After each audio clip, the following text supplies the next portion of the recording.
Let's talk about the t-tests, right? We're going to walk through how to write code to do a t-test in R. I'm going to explain what a t-test is, how to interpret the results.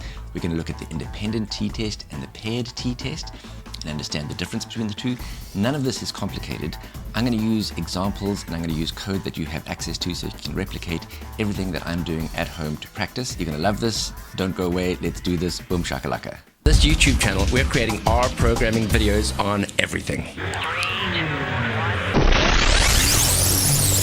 So to best understand what a t-test is, let's look at some data and let's understand what the t-test is in the context of a real set of data that we might want to work with. Obviously, I'm working with the tidyverse. If you watch my videos, you know that that's non-negotiable. The tidyverse expands the vocabulary of R.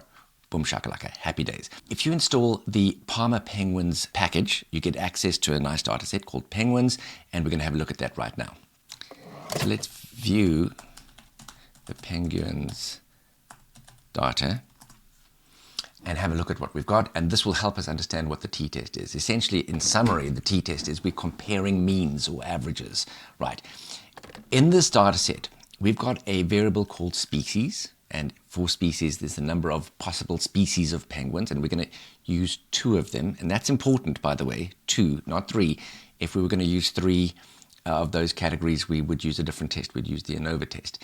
We're going to take 2 of those categories, 2 types of penguins, and we're going to compare their average bill length in millimeters, right?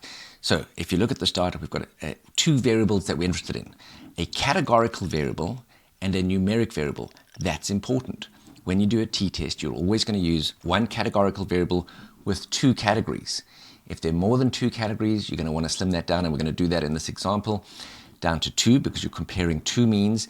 And for each of those categories, for each of those penguins, the t-test is going to summarize the average from the numeric variable, and it'll compare the 2, and it's going to answer this question.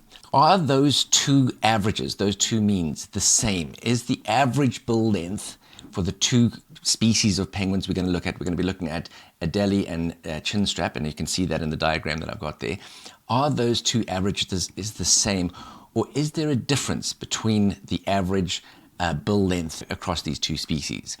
The question really, if I kind of just revisit that question, because this is important, the starting point is, let's assume that the bill length is the same across all species of penguins. We've got a sample of data here, which if you look at it, it looks as if there is a difference, just looking at it. Right, before we've done any statistical jiggery-pokery, looking at those 2 averages, it looks as if there's a difference. The question we're asking is that difference statistically significant, or might it be just due to chance? And that's what the t-test answers, okay? So let's do this. So before we do anything with our data, we might want to get a summary. So let's get a summary of our data. And the reason we do that is because we're interested in whether or not there might be any missing values, and that's important. So here's a summary of our data, and we're looking at, here are our species. Now, interestingly, in species, there are 3 species. We don't want 3. We want to compare 2 of them, and that's important, just to reiterate. It's a categorical variable with 3 categories. We only want to compare 2 of them, so we're going to have to filter, because the t-test only compares 2. I can't emphasize that enough. If you want to look at all 3, we would use the ANOVA test. Okay, then we've got bill length in millimeters, and if you scroll down, missing values, NA, not available, 2. So we're going to have to filter out the missing values, because you can't do a t-test with missing values. Okay, interesting. Let's keep going. So this is really easy. We start with penguins. That's our data object. Penguins, okay, and we are going to do a quick filter.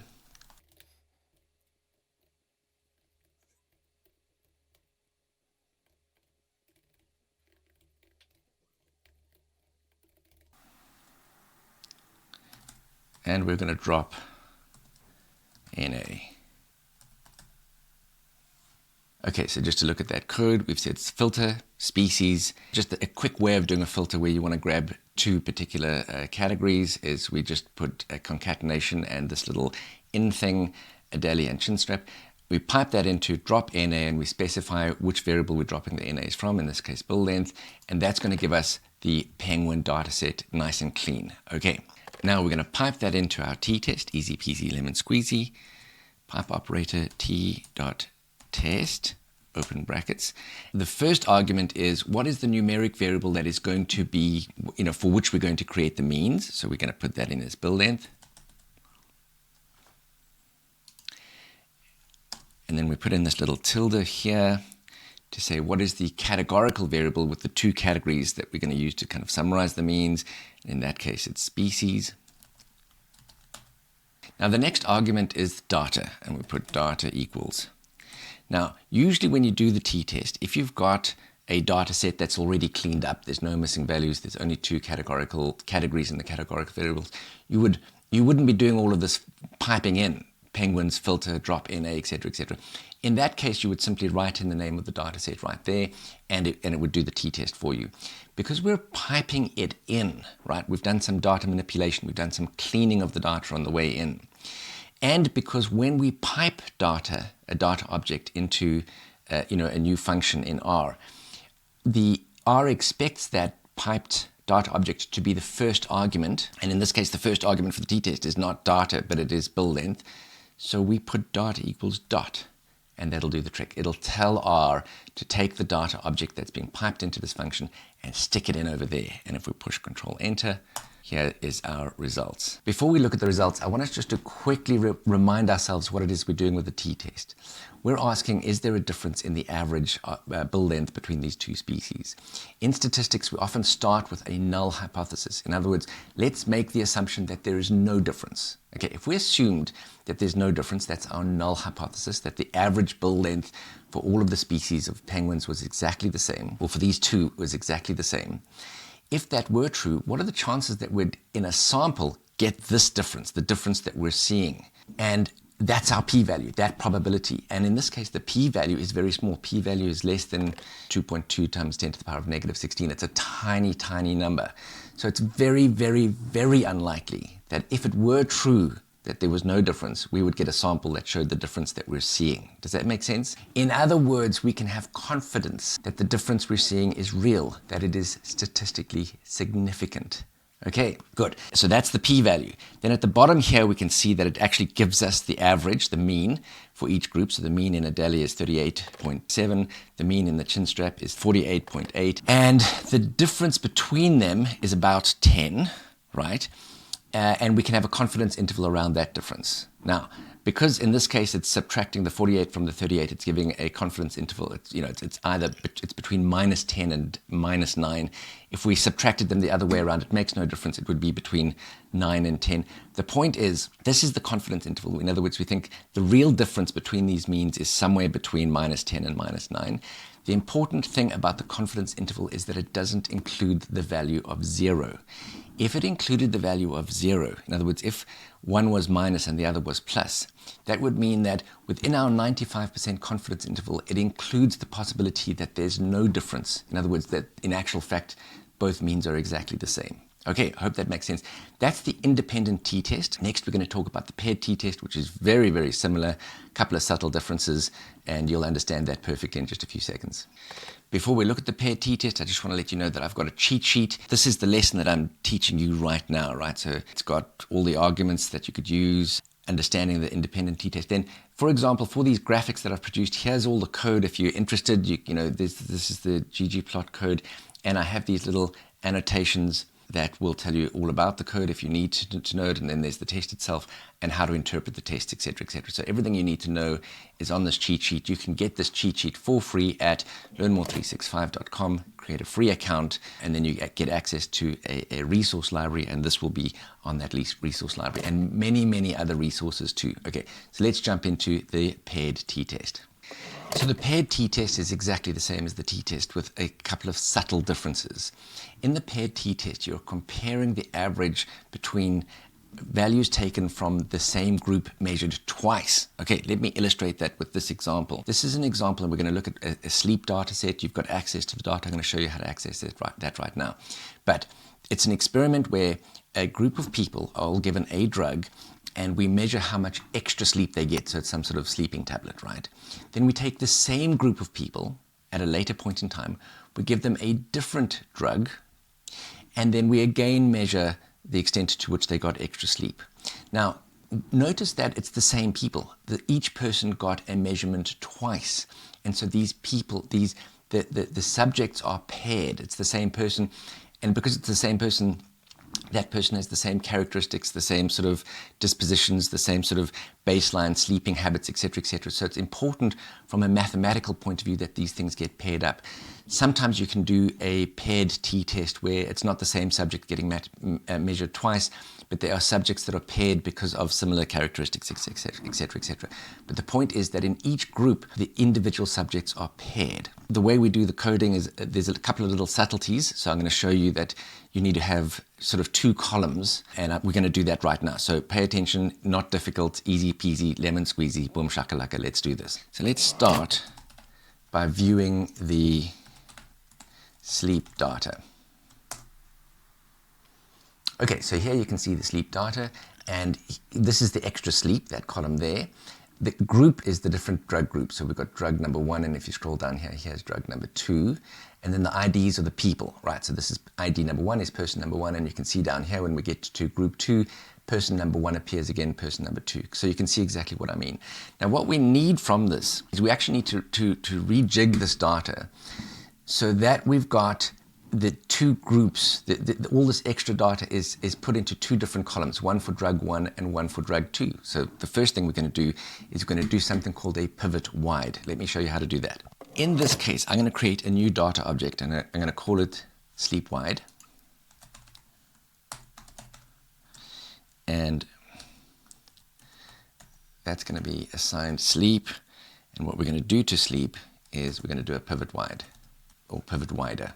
Now, when we do a pivot wider, one of the first things we need is we need to say, we're going to create two new columns. The headings for those columns, where's it going to get the headings for those columns? And in this case, it's going to be the drug names. And remember, we said that there were the drug groups, and we said in the groups there was group 1 and group 2, right? So the new columns are going to be made up of the values that are found in that variable, in the group variable. So it's going to be names from group. Inside these two new variables, there's going to be a 1 and a 2, like a variable 1 and a variable 2 for each of those groups. There needs to be values, and those values are going to come from the variable that was extra. Let's quickly look at here. These values here in extra, they're going to land up in these two new variables. So we're going to say values from extra. Last thing we're going to do is we don't want these two columns just to be 1 and 2. We might want to give them a little bit of change the name slightly. We want to give them a prefix to make things a little bit more clear. So we're going to actually just sort of say names prefix, and we're going to say that is drug. I'm just going to widen this slightly. Drug underscore. So there's going to be a little bit, it's going to go drug underscore and then 1 and then drug underscore 2, because in the groups column there was a 1 and a 2. Let's have a look at this new data object that we've created called sleep wide and see what it has done. Boom shakalaka, exactly what we wanted. We've got our IDs, we've got our 10 people, and we've got drug 1 with the values that was taken from the extra column, and then drug 2, the values from the extra column. The 1 and the 2 were the values in the group column, and the drug underscore and the drug underscore is the names prefix that we just stuck in there. Okay, I hope that makes sense. This is quite important because when you do a paired t-test, you need these two groups in two different columns. Now it's as simple as doing a t-test. So we go t.test, okay, and we say the first thing we want is sleep wide $ drug 1, and we're going to compare that to sleep wide. Again, I'm going to make a little bit of space here. $ drug 2, comma, going to go to a next line just for the sake of space here, and then we say paired, okay, because we want to tell it that it's a paired test, true. All right, and if we run that, boom shakalaka, we are going to have our results right here. Okay, and we can see there's a p-value of 0.00283333. Something I didn't say earlier about these p-values is usually we have a cutoff of 0.05, in other words, 5%. Is a cutoff. So we say a p-value of less than that we would consider it to be significant. It does depend on what kind of test you're doing and how much confidence you want to have in the results, etc., etc. That's kind of pretty much standard.